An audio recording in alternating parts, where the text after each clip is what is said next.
In the latest chapter of the My Hero Academia manga, chapter 261, we were introduced to some High End Nomu, and they look pretty intense. Seriously, thick bunny hero Mirko is lucky these Nomu aren't at full strength and stability yet. But some of these Nomu look a little familiar. What's up guys, it's Truth Hero, and today we'll be discussing the possibility that Crimson Riot and other heroes from the past could have been used to create the High End Nomu, as well as some of the other mysteries surrounding these adorable, mindless creatures.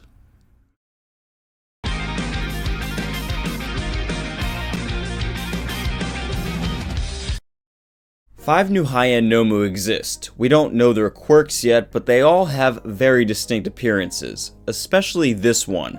There's even a Nomu that looks like Majin Buu or Mewtwo. I actually wonder if Horikoshi has ever referenced Attack on Titan with the Nomu. There's a long-haired one here like Eren, but I don't know. Can you guys imagine a colossal Nomu? The most striking out of the bunch is of course this armored Nomu, which unlike his fleshy pals looks like it's made of metal, or at least real solid, almost like Kirishima's hardening. Or Crimson Riot's. Now before we take a deep dive, let's recall a few things about how the Nomu are actually made. As we know, the Nomu are usually constructed by fusing multiple quirks together. Like the original anti-symbol of peace that All Might fought was composed of a common criminal and multiple quirks, causing him to lose his mind and become a shell. If you think about it, this is what the whole quirk singularity theory posits, that eventually everyone's bodies will be unable to contain their quirks. Sort of how Aoyama's body is already incompatible with his, and these kids that we just saw in the license exam, they're pretty tough. I wonder if someday everyone will actually turn into a Nomu. That's pretty scary. High-end Nomu have the same thing going on, but retain some of their cognitive faculties, like Hood-chan, the high-end Nomu used by Dabi to attack Endeavor and Hawks. It spoke, thought for itself, and had unique desires. Some high-end Nomu even contain the personalities of people used to create them, like Hood-chan, or more obvious Kurogiri, who had memories and mannerisms from his time as Shirakumo. He even had remnants of Shirakumo's appearance and cloud quirk in his black fog. Why does this matter? Well, here's Crimson Riot, and here's the high-end Nomu. Crimson Riot's head shape and eyes clearly resemble this Nomu. The Nomu doesn't have hair, but with Crimson Riot's quirk, which hardened his body into some sort of armor with a black sheen, it's possible that's how this Nomu is so sharp and defined. Crimson Riot isn't the only dead or out of commission pro hero though. Ida's older brother Tensei is no longer a hero. Take a look at his hero costume. This armored Nomu shares several similarities, including the boosters or braces on its legs, and the head, eyes, and mouth all look like the helmet and face mask from Ingenium's hero costume. Again, it's just armor and a mask, so I think that theory is a bit of a stretch. I think Tensei is just fine. Well, I mean, besides the fact that he can't walk. Crimson Riot died a long time ago, as perhaps Ida's grandfather did as well, but when he did, Dr. Ujiko, or Kyudai Garaki, was well in his prime and as we know had already amassed a considerable amount of quirks. We saw when Mirko was pursuing Ujiko that she kicked and destroyed a lot of stuff in the lab with those thick legs of hers, and this includes test tubes or vials on the wall. Right before this, as Dr. Ujiko is reminiscing, it explained that it took him blood, sweat, tears, and years working with All for One to amass these test tubes which contain quirks from all across Japan. It's his life's work. The doctor used his influence in the medical community and All for One's power to destroy pro-heroes to collect these powerful samples.